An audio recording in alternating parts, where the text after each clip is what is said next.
नमस्कार, मैं प्रिया सिंह। आप देख रहे हैं वॉच न्यूज़। अभी हम मौजूद हैं आरजेडी कार्यालय में, जहां पे आरजेडी सांसद मनोज झा ने अपना एक प्रेस कॉन्फ्रेंस किया है। आइए सुनते हैं क्या कुछ कहा उन्होंने अपने प्रेस कॉन्फ्रेंस में। कुछ बातें कल के माननीय सर्वोच्च न्यायालय के जजमेंट तो नहीं कहूँगा, जजमेंट तो भी ये इंटरिम है, 5 मई को अगली सुनवाई है, लेकिन माननीय मुख्य न्यायाधीश की सदारत में जो बेंच जो उसने फैसला दिया है, जो एक दिशा दी है, वो बहुत महत्वपूर्ण हो जाती है। वक्फ संशोधन के मामले में संशोधन पहले भी हुए थे इस देश में, लेकिन कभी भी साझा तहजीब को बिगाड़ने की कोशिश नहीं हुई थी। मैं शुक्रिया अदा करता हूँ बिहार की जनता का, देश की जनता का, देश की संसद का, अपने नेता राष्ट्रीय अध्यक्ष लालू जी का और नेता प्रतिपक्ष तेजस्वी जी का। आप पूछेंगे क्यों? सर्वप्रथम तो बीमार अवस्था में एम्स में लालू जी एक एक पल पार्लियामेंट में क्या हो रहा है वक्त को लेकर के वो मॉनिटर करते रहे, संलिप्त रहे, पूछते रहे। नेता प्रतिपक्ष एक एक मिनट यहां से देख रहे थे। हमारा आंकड़ा दोनों सदनों में बहुत अच्छा था, और ये मैं दोबारा कह रहा हूं आपके समक्ष, ये सिर्फ मुसलमानों की लड़ाई नहीं थी। मुसलमानों के लिए हिंदुओं, सिखों, ईसाइयों, बुद्धिस्टों की भी लड़ाई थी। सब ने मिलकर के ये संघर्ष किया।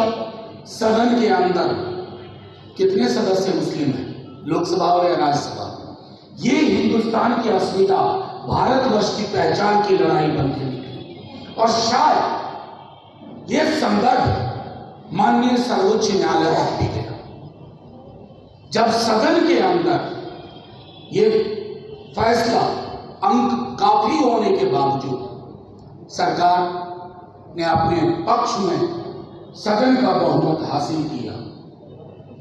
नेता प्रतिपक्ष तेजस्वी जी ने फौरी तौर पे कहा अब कानूनी लड़ाई लड़ना है।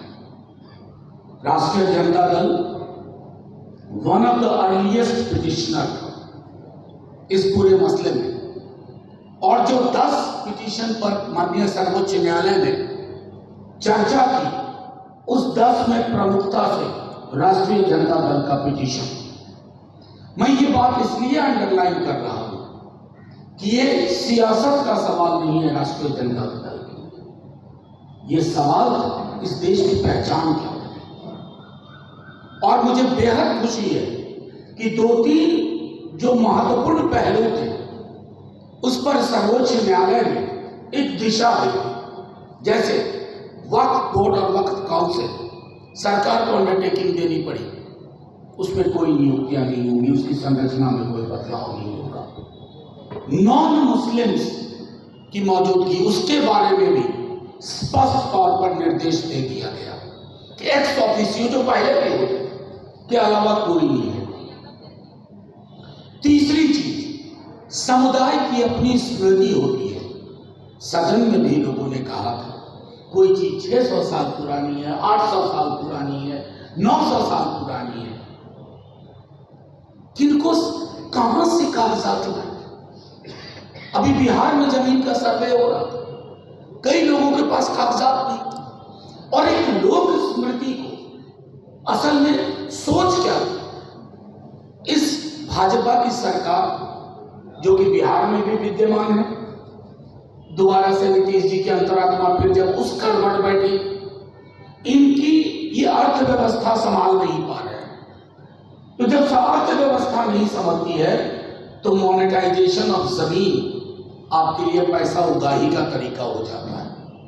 आपके मित्रों की लंबी फहरिस्त है, आप उनको उपकृत करना चाहते हैं, नाम लेने का कोई फायदा नहीं। अभी बहुत सारे मसले हैं। वक्फ का जो संशोधन आया, जो विधेयक, जैसे 5 साल प्रैक्टिसिंग मुस्लिम, अब ये ऐसी चीजें हैं, कहां जाकर के एम्प्लॉयमेंट एक्सचेंज की तरह तो है नहीं कि एम्प्लॉयमेंट एक्सचेंज में आप जाके कहते हैं तो उसी तरह की मुस्लिम एक्सचेंज, हिंदू एक्सचेंज की मैं हिंदू हूं, मैं मुसलमान हूं, मैं 6 बरस से हूं, मैं 4 बरस से हूं, मैं 7 बरस से हूं। ऐसी सरकार को ये संदेश गया है कि बहुमत का मतलब बुलडोज करना नहीं होता है। सरकारों को बहुमत मिलता है देश को समन्वय के साथ चलाने के लिए, संयोजन के साथ चलाने के लिए, सहकारिता के साथ चलाने के लिए। ये नहीं कि एक कौम को आप हाशिए पे खड़ा करें। और मुझे बेहद खुशी है, दोबारा दोहरा रहा हूं, बिहार ही नहीं पूरे देश की आवाम, किसी भी समाज के हो, उनको ये स्पष्ट हुआ कि ये तौर तरीके देश को नुकसान करेंगे, बर्बाद कर देंगे। और इसलिए आज आपके समक्ष हम आकर के माननीय सर्वोच्च न्यायालय का भी धन्यवाद करते हैं और उनसे उम्मीद करते हैं कि जो बाकी पहलू हैं, जो परेशान करने वाले पहलू हैं, लिमिटेशन एक्ट है, लिमिटेशन एक्ट को बहाल किया गया है। इसमें मैं छोटे में समझाता हूं। एक बड़े उद्योगपति का मकान एक अनाथालय पर बना हुआ है, देश के बहुत बड़े उद्योगपति हैं। अब कोई डिस्प्यूट नहीं रहेगा, पूरी प्रॉपर्टी यतीमों की जो प्रॉपर्टी थी उनकी हो जाएगी।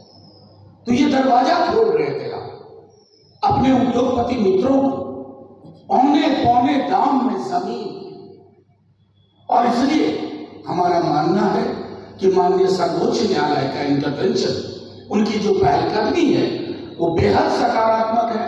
लेकिन और जैसे मुद्दे हैं, प्रैक्टिसिंग मुसलमान का लिमिटेशन एक्ट का हो, ऐसे कम से कम 40 सेक्शन में कई सारी ऐसी चीजें हैं जिसको लेकर के अभी लड़ाई, अभी संघर्ष चलता रहेगा।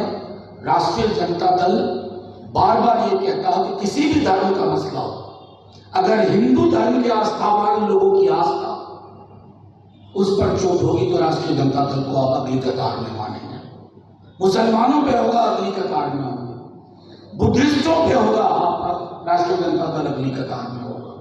क्योंकि हमारे लिए ये महत्वपूर्ण नहीं है कि सियासत के तराजू में देखें, नफा नुकसान में देखें।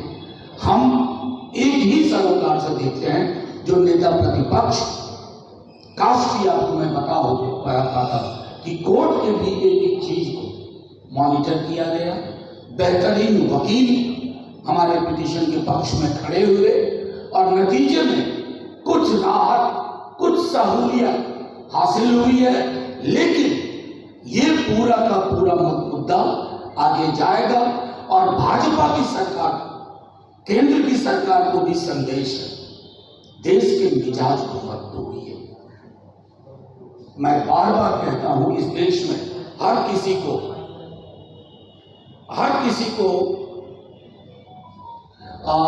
ये कहने का अधिकार हो कि हम जैसे मेल जोल से रहते थे वैसे ही रहेंगे।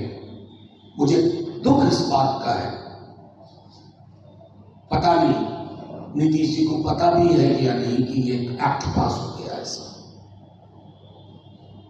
शायद पता हो तो चिंता का विषय है, अगर नहीं पता तो उससे बड़ी चिंता का विषय है। ऐसा नहीं होता है कि सत्ता में बने रहने के लिए सरोकार से समझौते किए जाए। और मैं एक आखिरी टिप्पणी करने से पूर्व उसके अपने साथी से कहूंगा, मेरा मानना है कि आपके माध्यम से इसको लाने का मतलब था कि आपको ये बताएं कि ये एक अर्धविराम है। पूर्ण विराम तभी संभव हो पाएगा जब इस तरह के फैसले जिससे समाज में फासला बढ़ता है वो फैसले वापस होने होंगे। और ये बात हम गांधीवादी तरीके से करके दिखाएंगे। हमारे पास बाबा साहब अम्बेडकर ने संवैधानिक उपकरण दिया, उसका इस्तेमाल हमने किया कोर्ट में। गांधी जी ने सत्याग्रह दिया, उसका इस्तेमाल हम सड़कों पे करेंगे।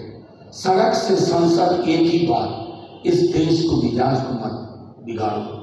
आपके पास बेरोजगारी के लिए कुछ बोलने को नहीं है, सामाजिक सौहार्द के लिए बोलने को नहीं है, बदहाल स्वास्थ्य व्यवस्था पर बोलने को नहीं है, स्कीम वर्कर्स की हालत देखी, उस पर बोलने को नहीं है, सामाजिक न्याय पे बोलने को नहीं है।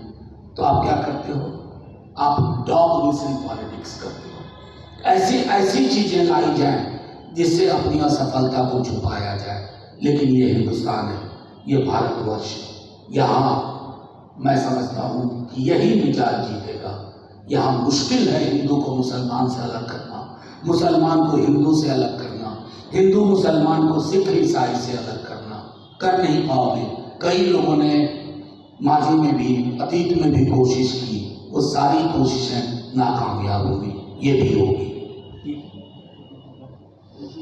नहीं, आपको मैं बताऊं, मेरी पार्टी ने डे 1 से इसके खिलाफ बोला है। देखिए, इस देश का मिजाज है शांतिपूर्ण प्रदर्शन। हिंसक प्रदर्शन कहीं भी हो, उसके पक्ष में किसी को नहीं खड़ा होना चाहिए। जान हिंदू की जाए, मुसलमान की जाए, सिखों की जाए, ईसाई की जाए, दलित की जाए, पिछड़े की जाए, अगड़े की जाए, जान तो भारत के नागरिक की जा रही। भारत के नागरिक की जान से बड़ी कोई चीज नहीं। इस पर कतई, और मुझे उम्मीद है कि केंद्र की सरकार और बंगाल की सरकार मिलकर के मुर्शिदाबाद के हालात को सामान्य करे, क्योंकि चुनाव आएंगे जाएंगे, पार्टियां आएंगी जाएंगी, लेकिन अगर देश ही नहीं रहा तो क्या हासिल है हमारा? देखिए, हमें जो करना था नेता प्रतिपक्ष ने कर दिया। अब ये तो आप भी मानेंगे ना, लकीर तेजस्वी जी ने थोड़ी लंबी खींच दी है। अब उस लकीर के अगर कोई आगे भी फकीर बनना चाहे, हमें उस फकीरी से कोई भेद नहीं। कोई और सवाल? नहीं, कतई नहीं। ये सियासत से जोड़िए ही मत। ये दंगा चलनी तहजीब है, पुराना मुहावरा है। मैं तो ये कहूंगा कि मैंने सदन में एक बात कही थी, दोहरा दूं, इस देश में ईदगाह कहानी प्रेमचंद ने लिखा, हामिद ने चिमटा खरीदा। क्या आप में से कोई बता सकता है कि चिमटा किस दुकान से खरीदा था? हरिंदर की दुकान से खरीदा था या हरफू मियाँ की दुकान से खरीदा था? ये देश है। चिमटा हम खरीदेंगे, दुकानदार का नाम देकर नहीं खरीदेंगे। इसलिए ये सियासत के मसले नहीं है, ये मोहब्बत के मसले हैं।